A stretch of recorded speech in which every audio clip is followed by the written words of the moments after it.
That's loud. Hi, everybody. Hello, everybody. My apologies for starting just a minute or so early because I thought that we could get on with the show. There's a lot that we want to do today. It's really great to see you all and wonderful to have a number of our members online as well. I'm seeing that we have about 6 or 7 members of our club online. My name is Alain Barker, if you didn't know my name. I'll be able to say that for the next week, and that's it. Then I'm like gone, right? Okay. Well, but I'm honored and thrilled to be still here as your president of the club. I hope that you have had a wonderful Juneteenth. It was a very special day for all of us, a national holiday since 2021. So it's actually very recent. And it's interesting to know how important it's become in this country.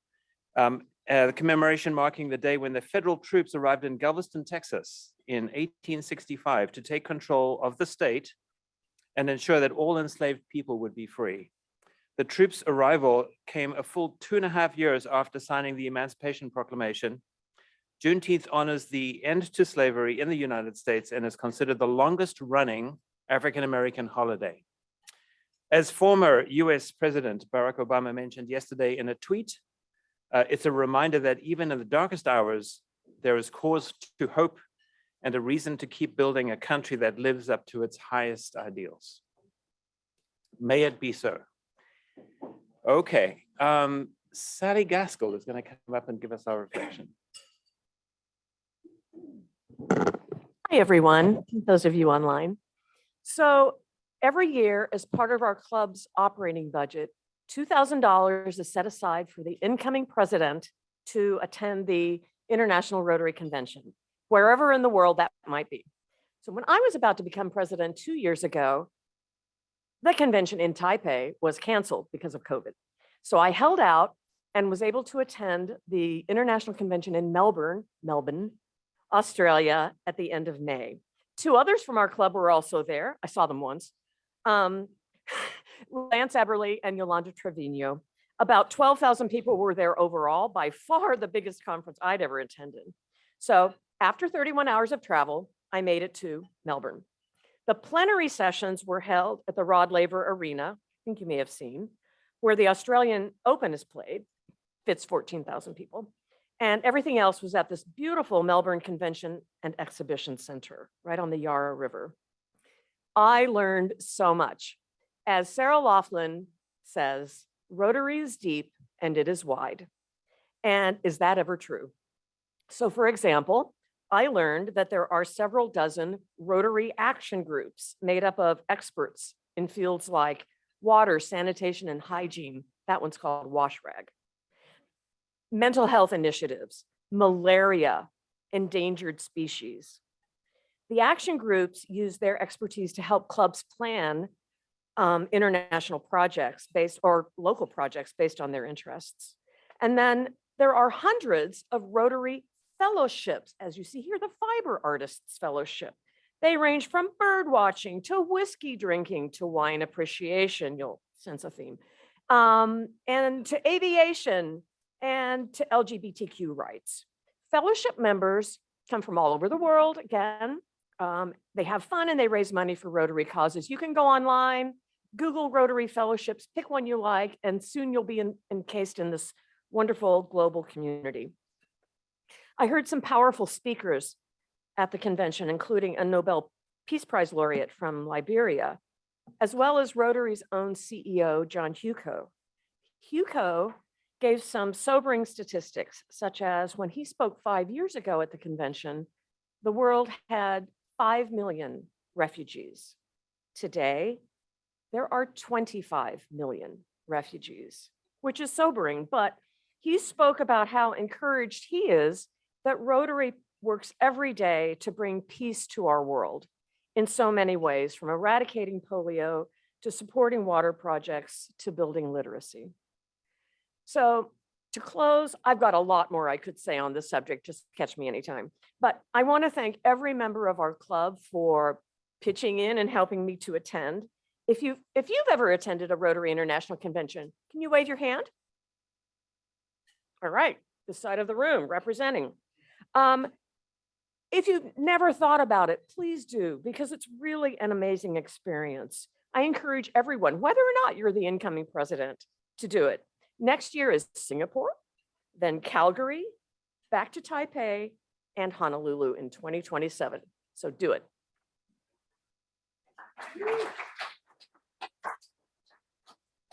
Thank you, Sally, and I will second that. Truly was one of those life-changing experiences. I couldn't believe last year that when I went to the conference, there were 400 Ghanaians. It was incredible. It was absolutely amazing, as there were many, many other countries in the world represented. In fact, I think there are more countries represented in Rotary than there are at the United Nations, right? Yeah, isn't that incredible? We have a lot of guests today, so I'm going to invite Judy Witt to come to the podium here and welcome them.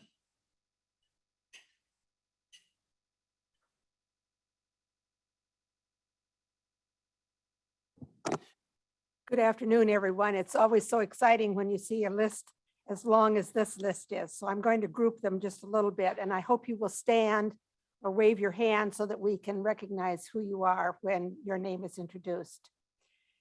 From the Winston Schindel family, we have Sue Schindel and Daryl Poor and Spencer Schindel as well. I think they're all at one table over here. And then we have Kimberly Gray. Oh, yeah, you're right there. Okay.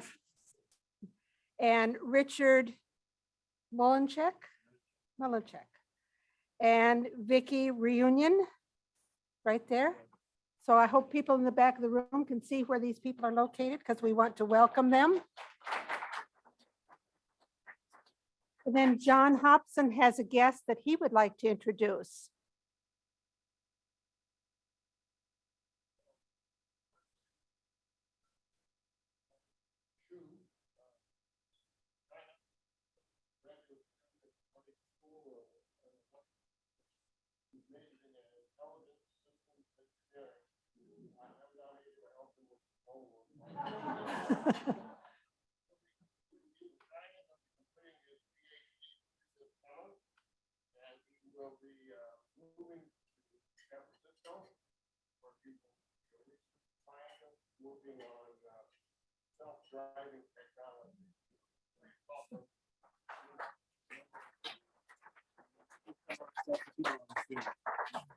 Okay.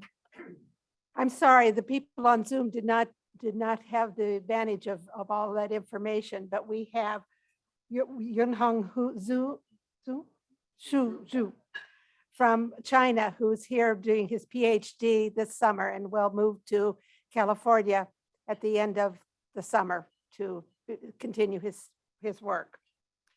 And we have Chris Carroll, who's here with Joyce Poling. And Liam Robbins, and Teresa Claire. Oh, okay, and we have Danette Cooper, who's they're together. Okay, so if you'll greet them as well and welcome them. And how about online? Do we have anyone online? Joyce? Hi, Judy. Yes, we do. And hi, everyone. Joining us from Plymouth, Michigan, the Rotary Club there is David Willett, who you look like you're driving now, David. He is. Okay. And that's it. Thanks. Welcome there too. So it's nice to have all of you here. If you're interested in Rotary, and we hope you are, please talk with someone at your table or one of the board members and get better acquainted with us. Thank you. Welcome. Thank you, Judy. It's really wonderful to have you with us, Judy. Judy is for those of you who are guests, she was governor of the area, the Rotary. She was our governor, and she was also president of this club for a while. So that's great. Okay, so we have a few birthdays to cover here, and this is from last week and this week. Jeff McKim, happy birthday, June 11th, as well as Steve Engel. Liz Feidel, June 14th. Gillian Rich, our new member, June 17th. Marshall Goss, June 20th. Jim Harvey, June 20th. Peter Kroner, June 20th. And John Hobson, the 24th. So happy birthday to all of you. Happy birthday. We have member anniversaries, which are always wonderful to see. Jim Sims has been with us for 4 years. Amy Osajima has been with us for 6 years. Ashley Wesley has been with us for 8 years, and Martha Wales for 10. Let's thank them all for being part of this club. Okay, I'm going to get Mike to come up here, Mike Baker, and he's going to introduce our Paul Harris Fellows. Afternoon, everyone. Well, today, once again, we recognize a special member of our Rotary Club as a Paul Harris Fellow. Phil Emerson, would you please join me up here? And Tracy, did you come up here and help me? I was going to say something about Phil's socks, but he doesn't have socks on today.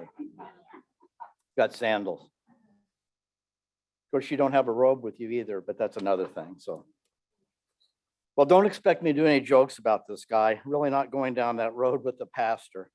But I do remember the first time my wife and I met him at First United Methodist Church many years ago.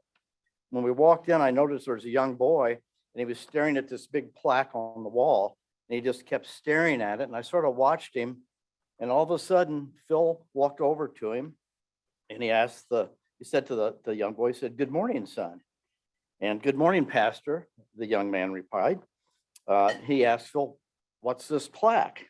"Well, son, these are people who have died in the service," replied Phil. Soberly, they stood there together. Finally, the boy broke the silence and with a shaky voice looked up at Phil and said, "Which one, sir, 8 or 10:30?"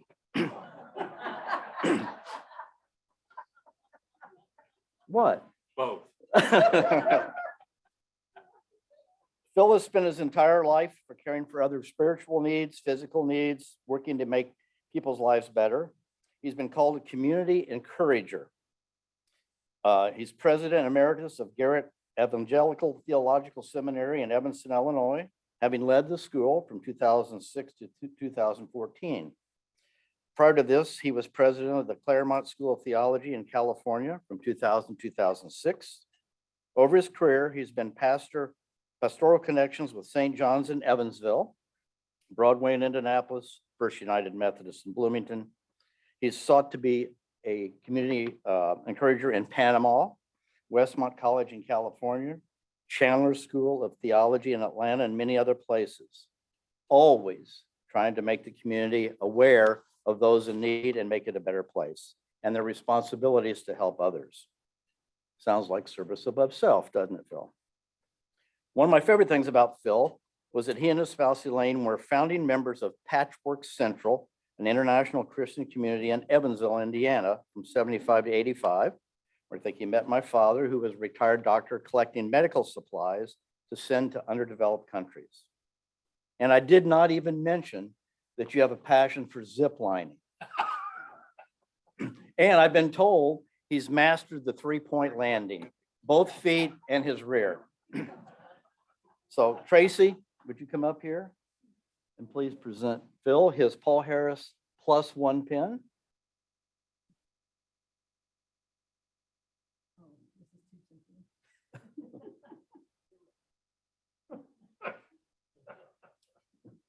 Thank you. Please recognize Phil as a Paul Harris +1.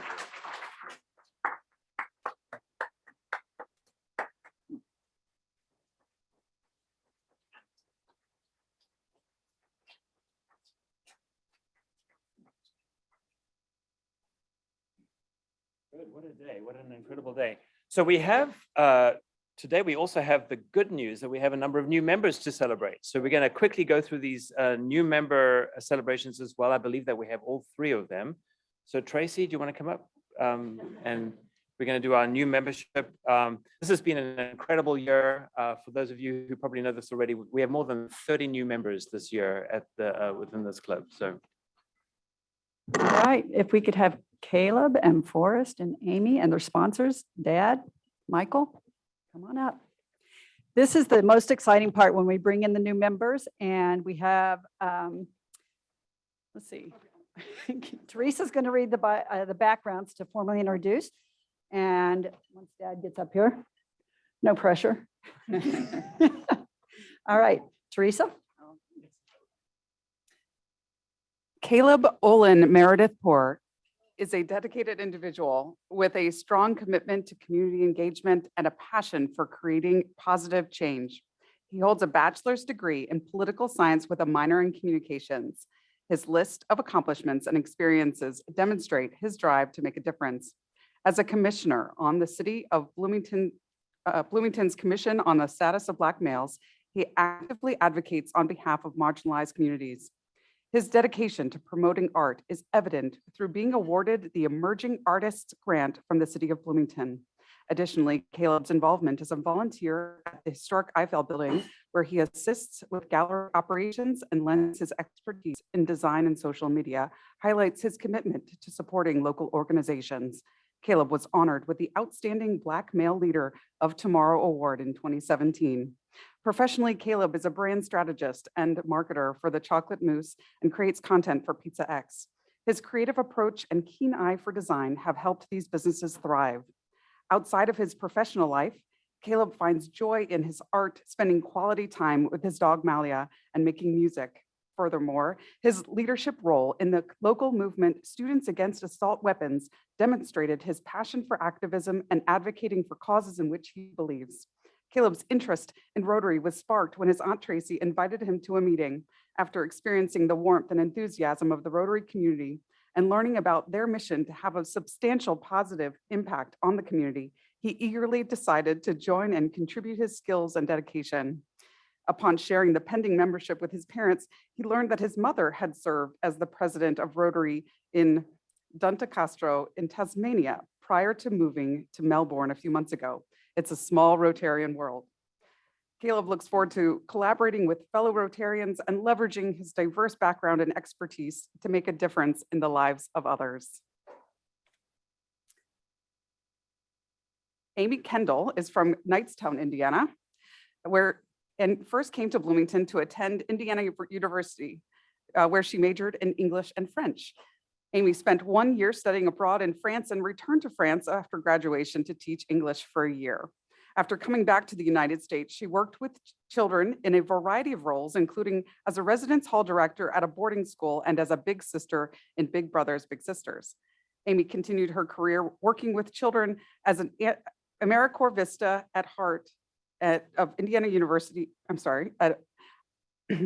as an AmeriCorps Vista at heart of Indiana United Way, where she led after-school reading clubs for historically underserved third graders. She was hired as a permanent staff member at United Way and continued there for a year, then decided to return to Bloomington to pursue a Master of Public Affairs degree in nonprofit management from the O'Neill School of Public and Environmental Affairs. While earning her MPA, Amy coordinated Indiana University's United Way campaign, working closely with United Way of Monroe County. After graduation, she coordinated corporate workplace campaigns at United Way of Central Ohio in Columbus, Ohio. She returned to Bloomington to accept her current position of development director at Beacon, where she manages its fundraising and marketing. Amy enjoys reading, cooking, listening to music, and spending time with her family and cat. She is excited to join Rotary so that she can give back to the community through service and to spend time with individuals who give back to the community too. And finally, Reverend Forrest Gilmore has led Beacon, formerly known as Shalom Community Center, as its executive director since April of 2011 and as assistant director prior to that from January 2010. In his tenure, Beacon has served almost 1 million meals, provided over 100,000 nights of shelter and helped house or prevent homelessness for nearly 10,000 people. Beacon has now become the largest nonprofit provider of housing for people struggling with poverty in Monroe County. Forrest is a Unitarian Universalist minister, and prior to his work at Beacon, has served as minister to congregations in Carmel, California, and Princeton, New Jersey. Forrest graduated with a Bachelor of Science from Cornell University with a degree in wildlife biology and a Master of Divinity from Starr King School for the Ministry. In addition to his work at Beacon, Forrest is the affiliated community minister of the Unitarian Universalist Church of Bloomington. Forrest is the grandson and great-grandson of Irish and Italian immigrants. He's a native New Yorker and has called Bloomington home for 14 years. Forrest has 2 adult stepchildren, Hannah and Noah, and a 5-year-old niece, Alice, and lives with his 2 sweet pups, Teddy and Sam. Thank you, Teresa. Reverend Forrest Gilmore and Amy Kendall representing Beacon, and Caleb Hoare. On behalf of the board and membership of the Bloomington Rotary Club, it is a great pleasure to welcome you as the newest members of our club. We look forward to the fellowship that we will share, as well as your participation in the club projects that make our club, community, and country and world a better place. Though Rotary is not a political organization, Rotarians are vitally concerned with good citizenship and the election of effective leaders to public office. While Rotary is not a religious organization, it is built on those highest principles that have served as a moral compass for people throughout the ages. Rotary is an organization of business, professional, and community leaders pledged to uphold the highest ethical and moral standards.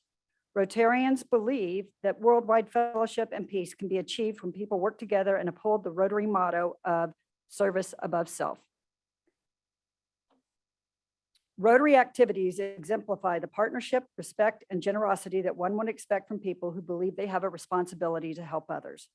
Forrest, Amy, and Caleb, you have been chosen for membership in the Bloomington Club because your fellow members believe you to be leaders in our community and because you possess the qualities to champion the message and principles of Rotary.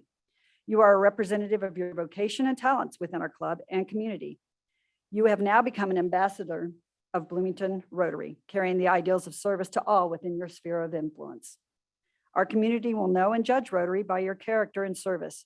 We will also look to you for inspiration as we strive to become better Rotarians ourselves. We will now pin you with the distinguishing badge of a Rotarian, your Rotary pin, and we ask that you wear that pin with pride, not only to all Rotary functions, but in your many endeavors as a symbol of our commitment to Rotary ideals and our recognition of your contribution towards a better world.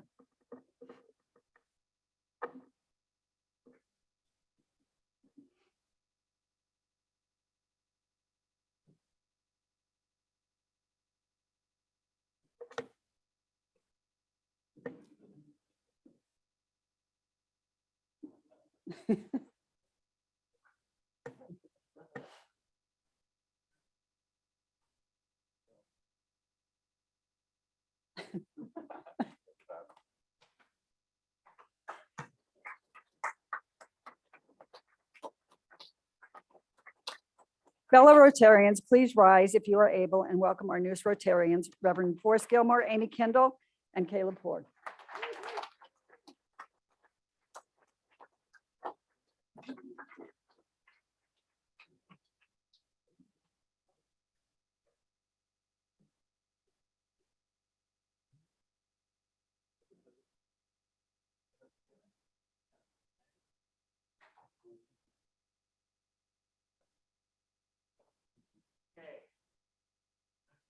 Congratulations to our wonderful new members. I was just thinking, with Imagine Rotary in front of us here, 2 years ago, we were talking about the expansion of this club and what it would feel like. And one of the comments that I remember at that time was, this club really needs to feel more like this community. And I feel step by step, we've been moving in that direction this year. And I'm just so thrilled that Beacon is now part of our organization. And also Caleb has joined. It's wonderful to have all three of you with us. Okay, we have a few quick club updates. I don't want to take too much time here, but I wanted to just mention a few things. First of all, Aaron Davis is in my mind. He's mentioned yesterday that he's not feeling 100% and he's got some respiratory problems. So just our thoughts are with him. I have an announcement about some videos, and I'm going to call it History in the Making. Newly found videos illuminate the past. And I'll be sending you an email about this. But it's with great pleasure that I share the news that Bloomington Rotary Club member Tim Thrasher recently uncovered a trove of films that were taken by members of the Bloomington Rotary Club over many years, one of which was filmed between 1924 and 1925, nearly 100 years ago. The videos have been digitized by the IU Library's Moving Image Archive and were uploaded to our club's YouTube channel last week. And we'll be sharing more information. Isn't that incredible? Isn't that just unbelievable? That's really breathtaking. So you can dip in there and spend quite a number of hours having a look at these absolutely incredible videos. We're hoping that we'll connect with WTIU and get some storytelling there as well. Teachers Warehouse Supply Drive. This is an annual event that we want to bring your attention to. We'll be sending information to you about this as well. July 22nd. It's going to be at Kroger, Office Depot, and Staples, 2-hour shifts, looking for 50 plus volunteers. So I'm hoping that everybody in this room is going to get involved in that. Please make contact with Ann Bright or Marilyn Wood. And we'll be sending you information about that. So that's July 22nd. Spring celebration. Look at that. We had such a great time last week at Wonder Lab. There were about 75 of us from all generations, from about 18 months old to 80 years old. It was absolutely spectacular. Thank you all so much for being there. It was very, very special. Let's see, there was a spring celebration. We had a district governor changeover in Vincennes. Lance Eberly was there. We were celebrating Lance, and then Shannon O'Toole is our new district governor. She's a fabulous person, and she'll be spending time with us as well. Let's see what else here. Past President's Dinner last night. We had an incredible time at Sarah Laughlin's house. About 16 of us were there with Ron Barnes as our special guest, giving him the wisdom of the years that we've spent in the club. That was a very special event. There we are there. Living room conversations. It looks like 3 of the 4 are happening this week. Again, we'll be sending you information about that. This is an initiative that I'm very excited about, and it's part of our Bloomington Palo Alto Exchange program. More about that sometime soon. And then we had our final board meeting last Thursday. And we come out this year financially stronger than we were last year. It's a really great year, partially because of all the new members. Thank you so very, very much. And I want to thank the members on that board who've been so hardworking and just wise and gifted in their ability to lead this organization as members of the board. Sally Gaskell, past President Sally Gaskell, who's rolling off the board, but thank you, Sally, so much for your service and help with everything. Ron Barnes, Aaron Brewington, Dave Meyer, Tracy Jovanovich, Michael Shermis, Amy Osajima, Bryce Bowe, Cox Deckard. Kyla, thank you. I got Kylie here. I don't know why I said Kylie. Kyla, Cox Deckard, Jim Shea, and Jim Sims. There are others in this club who've done incredible work this year, and we'll be talking about that in 2 weeks' time. But I just wanted to thank the board so much for everything that they've done. Okay, yes, why don't we thank everybody for that? And then I want to thank today's crew, our greeter, Judy Witt, Zoom host, Joy Harder, Sally Gaskell again, Judy Schroeder, she's going to be writing the notes for this week as our reporter, Tracy, and then Tyler Martin Nichols, so much for your help as well. With that, let's get on with the program. Who's introducing? Jim Shea is going to introduce our guest today. Hello, Rotarians and Zoomer Rotarians. I am absolutely delighted to welcome our speaker today, Joanna Milunchick. She has a great story and an interesting journey that has brought her to IU and to our community. She is a native of the Chicago area, so she's one of us. She's a Midwesterner. She has a bachelor's degree in physics from DePaul University. She achieved a PhD in material science and engineering from Northwestern. No small achievement there. She then went to the Sandia Labs in New Mexico for a postdoc. In 1997, she was hired at the University of Michigan as an assistant professor. She rose through the ranks at Michigan to full professor and eventually associate dean. Somehow, IU managed to pry her out of Ann Arbor a year ago to be dean of the School of Informatics, Luddy School of Informatics, Computing and Engineering. I feel like I can relate a little bit to Joanna's life at IU. I was hired in 2007 by Dean Bobby Schnabel into the dean's office. And I know what a hard job it is. There's 2 campuses, there's a lot of students, there's a lot of faculty, a lot of stakeholders. I was really gung-ho at the time, still am, but in 2007, it coincided with my daughter's freshman year at IU. And I had seen all of the hiring data and the impressive salaries. So I pointed my daughter to informatics. I said, you really ought to take a couple classes, see what this can do for you. So she did. She took classes in her spring semester. She took 2 of them. And we got together at the end of the semester, and I was kind of hoping she was going to tell me she was going to change majors. And I said, so Kelsey, what'd you think? And she said, Dad, they're just a bunch of geeks. Now, left unsaid, at that time, I think what she might have meant was they're just a bunch of male geeks. Because diversity and inclusion was a challenge for the school and for all of tech at that time period. Well, it's interesting what the past 15 years have brought. An interesting evolution.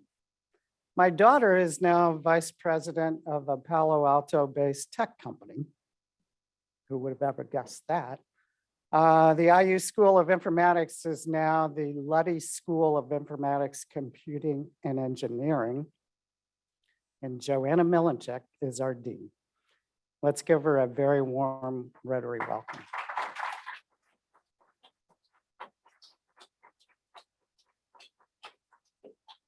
Thank you so much. That was amazing.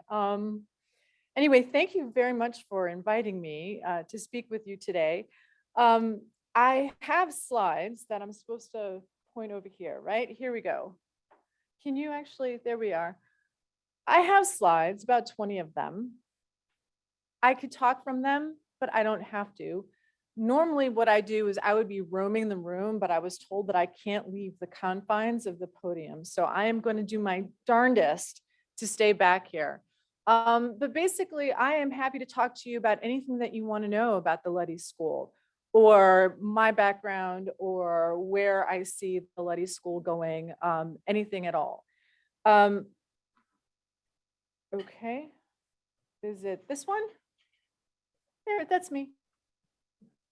So I don't know if you know this, but the Luddy School actually is one of the Indiana University's core schools. What that means is that it is one school on two campuses.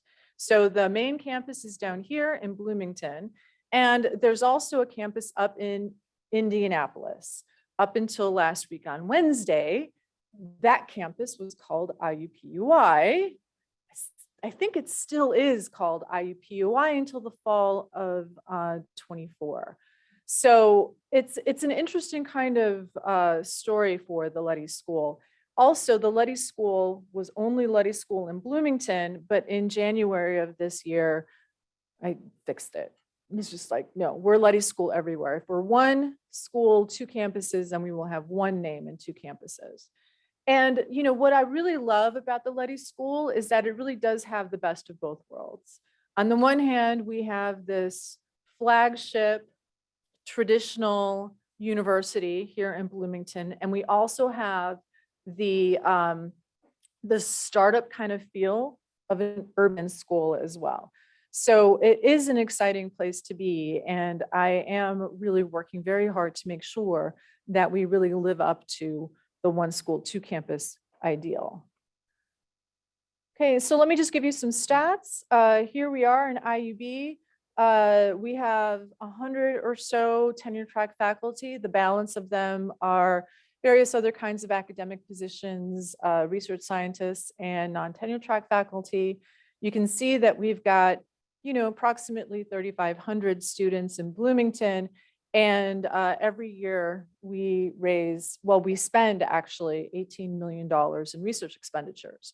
It is one of the highest in the university, if you don't count the med school. So we're right behind public health in that regard. And then also there is the Luddy School. So the Luddy School is about a third of our size.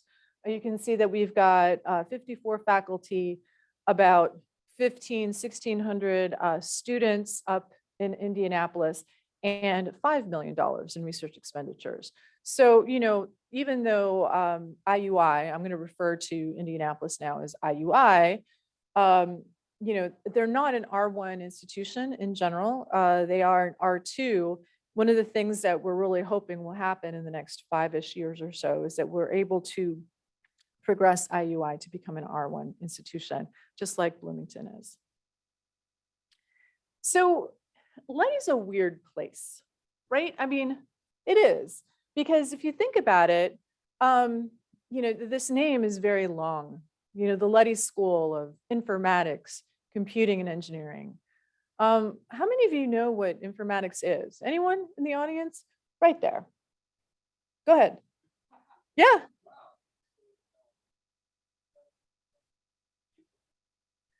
It's a study of information, yes.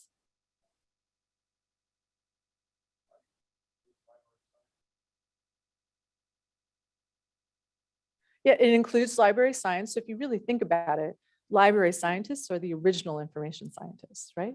They've been doing that for millennia. As long as we've been writing things down, librarians have been archiving it for us and helping us figure out how to find the information after it's been written down. Okay, so yeah, informatics is a study of information. Specifically, also, I would say that it provides students the technical means to be able to do information science and also try to answer questions relevant to society using data. Informatics itself is a fairly new field. As informatics, even though the basis of information science has been around for millennia. And in 2000, when the school was formed, it was the first school ever to be founded as an informatics school. There are older information sciences schools, but in those cases, typically what happened is that library sciences changed their names and focused to be more information. So our school, however, was founded as an informatics school. Now, shortly after that, what happened was that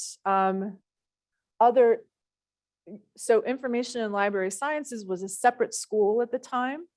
It came to informatics at some point because the school itself was getting, as it was declining in enrollment, it was subsumed by informatics. We do have two departments now. Informatics is separate from library sciences. Eventually, computer science, which was in the college, came over to informatics and information sciences as well. Fun fact about computer science, our computer science department was the first non-military URL. So that's fun. Yeah, first in the world. And you all know what computer science is. I don't have to explain it to you. And something that I'd like to point out is IUI is standing up its own computer science department. We'll have that up and running in fall of 24. Happy to talk about that a little bit more as time goes on. Here's just something that is really cool. One of our former a retired professor, he was actually working on these different kinds of shapes, right? And so this is, he funded the sculpture, and the sculpture is a 3D projection of a 4D shape. Why is that interesting? People use that to study string theory, as a matter of fact. And the Calabi-Yau shape, which is what is represented by the sculpture here, and also represented by that equation that you see written right there. So for those of you in the know, z sub 1 to the 5th plus z sub 2 to the 5th equals 1, obviously. And it is represented by this 4-dimensional shape. Now, what do we mean by a 4-dimensional shape? I mean, if you think about this, like a photograph, for instance, or even the screen is a 2D representation of 3-dimensional space, right? So it's the same kind of idea. Just as we can take 3-dimensional space represented in 2 dimensions on a screen, you can also take a 4-dimensional object and represent it in 3 dimensions. Now, obviously, you're not looking at all the information, because even with a 2-dimensional photograph like this, you can't see all the information. It's just a representation. Okay, so that's essentially what's going on with this particular sculpture. But we're pretty excited about it because this particular shape is, as I mentioned before, important when it comes to fields of topology and also string theory and physics. And the last department, and I see that we have a person here. Hello. Who's your advisor, by the way? Is it Lantau? Yeah, of course. Of course. Who else would it be, right? Autonomous vehicles. This is very exciting. So, so as I was mentioning, we were established in 2000 as an informatics school, kind of grew by mergers and acquisitions over time. And then in 2016, we established a Department of Intelligence Systems Engineering. Now, you all have been living in Indiana a lot longer than I have. I have learned that the establishment of this engineering department was incredibly controversial due to the fact that only one entity in the state is allowed to do engineering, and that is our neighbors up in West Lafayette. So the fact that we were able to establish a Department of Intelligence Systems Engineering was quite a feat by the leadership of the university at the time. So that is a very new department, 2016, as I said, and they were just recently accredited by ABET, which is our accreditation body, which was a really big deal. That just went through this past school year. Now, intelligence systems engineering, y'all might be thinking like, what is that? That's a great question. And basically, the way that we think about it is that these are the kinds of engineering, the building that you do that is associated with data and computing. So robotics, autonomous vehicles. Give us your dissertation title. You've started writing it, yeah? Okay. Off-road navigation and under motion uncertainty.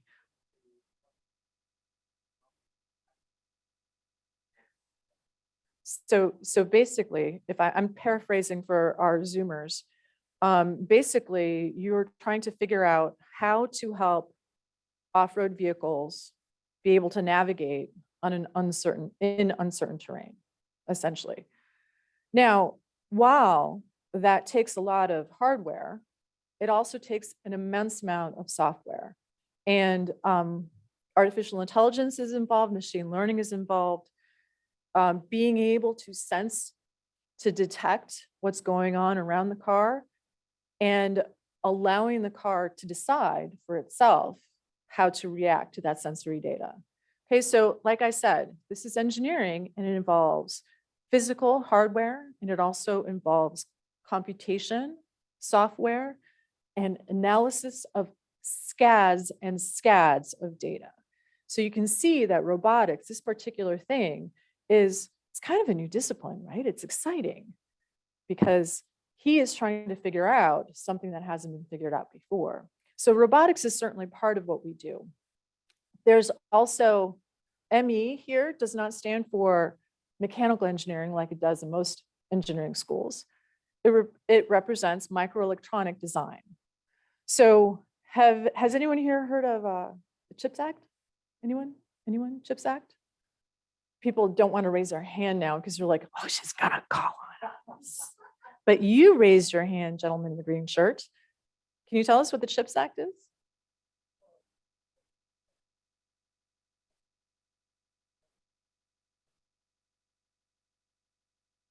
That's right. So basically, it is a way for the government to reinvest in the semiconductor industry.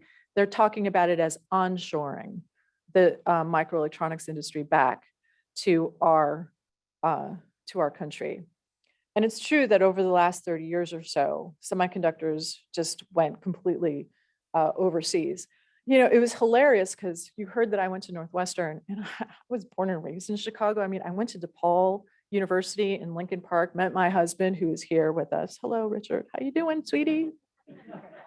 Went to Northwestern, which is in Evanston, which is practically downtown Chicago, right? And I studied semiconductor material science for semiconductors specifically. And it never even occurred to me that I would have to leave Chicago to get a job in semiconductors. Because at the time, there was a semiconductor industry in Chicago. Motorola was there for many, many years. And Amoco was also doing a lot of semiconductor research.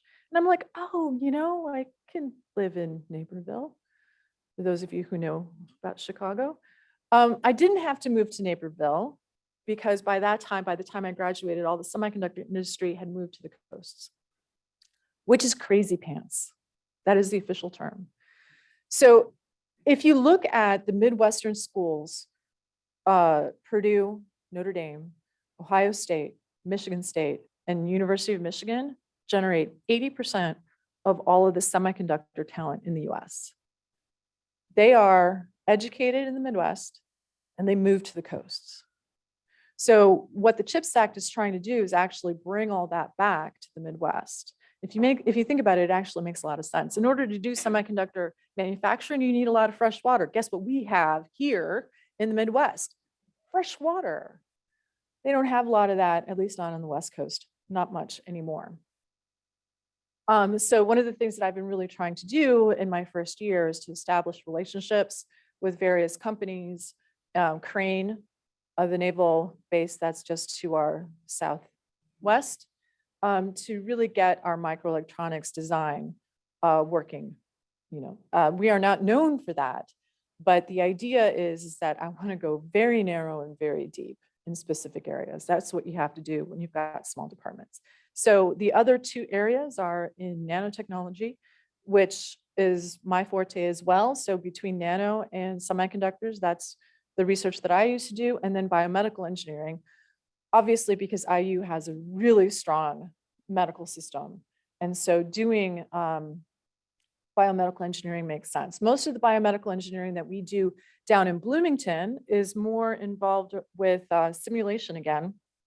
Remember, the theme of the school is computation, information and computation. So we have a number of researchers who do work in digital twins. Have you heard that term before, digital twins? No? So it's just basically simulation on steroids. So if you think about it, well, let's just say for the sake of argument that I'm gonna give myself cancer. Okay, so say for the sake of argument that I've got cancer, brain cancer. That's a bad one. What we can do now is I can go to the hospital, I can get a CAT scan, and they can actually image the tumor and then take my CAT scan and run simulations on it using a wide range of treatments to try to figure out what is the best treatment for my tumor. And then they give me the treatment, they scan me again, and they see whether or not it worked. And if it did work, awesome, continue to go on. If it didn't work, they tweak the treatment. They simulate again to see how the treatments should go. So that's what a digital twin is. People also use it, industry uses it to simulate prototypes, automobiles, as a for instance. So in autonomous vehicles, for instance, self-driving cars, often what will happen is that there will be a digital twin that exists that can drive on a simulated real road, and they can actually test how these different things, how the car performs. So that's essentially intelligent systems engineering. I also wanted to point out that BME, we do have BME up in Indianapolis at all, sort of, but that one is called Bio and Health Informatics. So in that particular instance, what they're doing is they're using health information to try to work with doctors in the clinical setting to see how people's health records can be mined and come up with different ways of treating patients.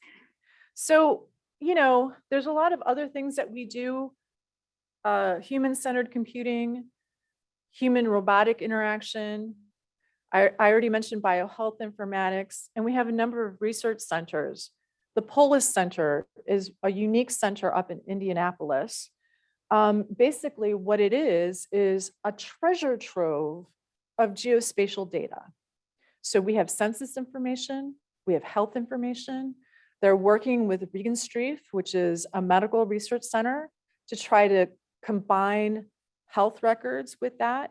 And recently in the Indianapolis newspaper, there was a story about how the Polis Center is able to take a look at social justice kinds of issues to see whether or not there is discrimination across different kinds of neighborhoods. They actually published some reports when COVID first came out about the health disparities of outcomes for various populations in Indianapolis. It's an amazing place. We also have the Luddy Artificial Intelligence Center, or LAKE, We have one down in Bloomington, and we also have one up in Indy. The one in Indy is going to focus on medical issues, and the one down here is going to focus on primarily cognitive sciences, but many other aspects as well. You know, I don't want to talk that much. I want to hear your questions. Let me just see here. So I'm just going to go here and I'm going to throw this slide up because frankly, I want this to be interactive. Ask me anything, basically. And also you Zoomers out there, I'm sure there's a way for you to be able to chat a question to me or just speak. So ask me anything. Yeah.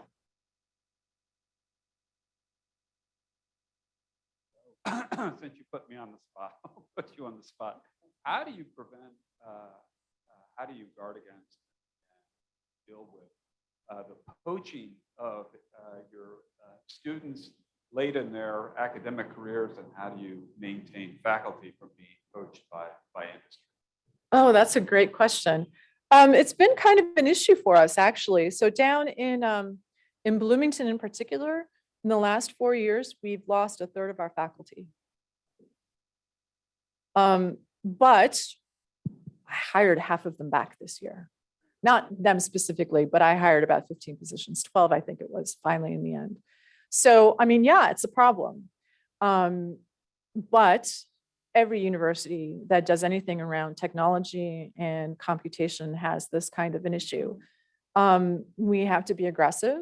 We have to, you may have heard that the university has some new initiatives, especially around diversity hiring and especially around specific areas. And so we've got 2 large initiatives that are, one is in artificial intelligence and cognition, you know, that we want to hire. They're not cluster hires necessarily, but hiring within Luddy, within the college and cognitive science and so forth, to hire a cadre of faculty that can support us in that area. And then also another one in digital twins. Because digital twins, as you can imagine, I described to you what you can do with medicine, but can you imagine what you can do like in any aspect of engineering or manufacturing or anything else? I mean, there's a lot of real opportunity there. So we're being aggressive, is raising salaries, recruiting very heavily, putting out, standing up new research centers. Those are the types of things that we have to do in order to remain aggressive. We had a question. Oh, Charlotte, yes. Question. I think like a lot of people who have brought their children up here, we would like to have had them stay around us, close to us, but they don't. My son works in California. My daughter works in Vermont and Ohio. Very pretty. But they have. I will help you when I finish shortly. Who is that? Oh. One of them, my granddaughter who graduated from Oberlin in creative writing is now at a computer program. I don't know what at Northeastern University, because they had one that recruited her, and she's going into Cybersecurity? security. Yeah, and has already been hired by the government. Yeah. How do we counteract that? Do different schools have programs that are specialized in different issues that will bring different people to where we want them to be? I'm so glad you asked me that question, Charlotte. Thank you for that. You know, so Richard, with apologies to my husband, who's heard this speech a gazillion times. Here's the thing about higher education right now and the engineering discipline in general. Now, I know informatics, they don't necessarily, you know, it's not necessarily engineering. Computer science, people argue whether or not it's engineering, but I'm just going to call it all engineering. Even though engineering programs or the engineering profession has been around since time immemorial, we've been building things for many, many millennia. You know, the engineering programs, the higher education programs weren't really established until land grant institutions, right? Okay, and so even though Indiana University is not a land grant institution, it was established about the same time. The reason why land grant institutions were established was it was right after the Civil War, and Abraham Lincoln was just like, we need to drive economic development. We need more engineers, we need more lawyers, we need more economists, we need to understand more about agriculture. And so that is why he established these land grant institutions with the social mores at the time. So land grant universities were explicitly racist and sexist. Women and people who weren't white need not apply. That is how these institutions were established. Now, how many engineers in your room? Retired engineers, working engineers, anyone? Anyone? The one? It's just the two of us? Okay. I have a really geeky analogy here that may not land. Okay, so if you take, we'll see how it goes. Let's take a water pump, and you build a water pump to pump water. Sure, you can pump oil with it, but it's not going to work as well, right? Similarly, with our institutions, they were built a certain way. We should not be surprised when today these institutions don't serve a diverse range of people. They weren't designed that way. Okay, so that is something that you have to keep in mind. At the same time, this is when engineering disciplines were professionalized. So for a long time, I was like, I don't know how to talk about diversity in my classroom or even think about diversity because I am a scientist and science is absolute truth. Hilarious, right? There is always a right answer. But what you don't understand is that people who are asking the question or even deciding which approach is appropriate, that's privilege. That depends on who's in the room, right? What is the best solution? Depends on who's in the room at the time. Okay, so that's privilege. There's also this whole idea, have you guys ever heard about like rigorous education? We want to have a rigorous education. Yeah? Do you know what rigor actually means? What does it actually mean, Charlotte? It means what I know. It means what you know. And you have to know what I know, and you have to know it completely and better, and then you're righteous. That is what the education, like a rigorous education, means that the student needs to know what the professor knows, and only in the way that the professor knows it. That's usually what it means. But rigor, the word rigor literally means stiff and unyielding. Do we really want to have an education that is stiff and unyielding? Do you know why in the world right now there aren't more women in engineering? It's because we approach, we come up against this stiff and unyielding discipline, and we're like, I'm going to go do something else, right? Some of us, though, are geeks. And it's fine because we're like, oh yeah, I get this. So what I want to do with the new computer science department in Indianapolis and with our programs, because we don't have the baggage of 200 years, we've only been around for 20. I want to make sure that our education is accessible and is achievable, not dumbed down, technically excellent, but without the barriers and without the, how shall I say, bottlenecks, the weed out courses, because that's just keeping people out of the field. And so to your point, that's why a lot of people don't want to come into higher education here in Indiana. We are losing more and more of our population. They don't go to university. I think it started out as being, I might get these numbers wrong, but like 5 years ago, it was like 69% of the population that could go to university did. And now it's like close to 50% or something like that. I might have those numbers wrong. So it's something like that, but it's appalling. And so what do we have to do is we have to go to our communities and we have to explain to them that we're trying to do things differently, right? And we need to appeal to students. Why should they be doing this? Well, the CHIPS Act, we need to bring these jobs back to the Midwest. And so we need to train workforce. So we're trying to do some work in that area to bring students from the Ohio River Valley and really be a showcase for what STEM education could be. Because yeah, Purdue is awesome. They've been doing this for 200 years. Michigan, where I came from before, top 10 in everything they do.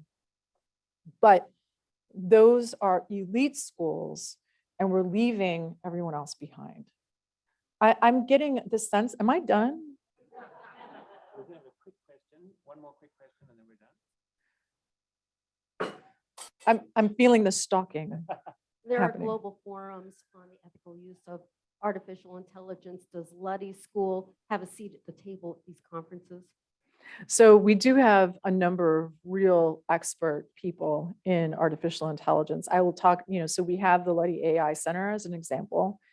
And, the kind of, what we're trying to do is really think about not only the technical aspects of AI with autonomous vehicles, say, but also really think about how artificial intelligence impacts, how a computer learns, what it can say about how people learn, and how people learn can say about how we should be teaching computers how to learn. So we're trying to take a much more human-centered approach to artificial intelligence in general. And we've got researchers, some of the best in the world, who are participating in those kinds of things as well. So Luddy, actually, we do have some, again, we're a small school, relatively speaking, like if you compare us to other engineering schools, but the people that we do have, especially in AI, in cybersecurity, and in misinformation science, actually, some of the best in the world are here at Luddy. And yes, we do participate that way. Well, I guess I'm done. So I want to thank you very much for your attention and for your participation, especially you. And if you have any other questions for me, I'll hang around a little while, okay? Thanks.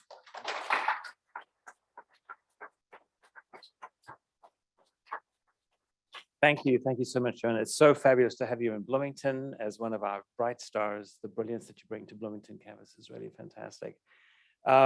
In celebration of your being here, we support a local service agency. And in fact, it connects us to next week. So the social service agency is called HealthNet, which is an extension of Volunteers in Medicine that was started by none other than Raj Hadawi, who's online here. And next week, we will be joined by Shelley Sally. She's the clinic manager at the Bloomington HealthNet. And her talk is expanding the VIM mission with HealthNet. So that's going to be a lot of fun. And once again, thank you so much for being with us. That's absolutely wonderful to have you here. With that, let us rise and say the four-way test +1 of the things we think, say, or do. First, is it the truth? Second, is it fair to all concerned? Third, will it build goodwill and better friendships? Fourth, will it be beneficial to all concerned? And fifth, is it fun? Thank you all. We'll see you next week.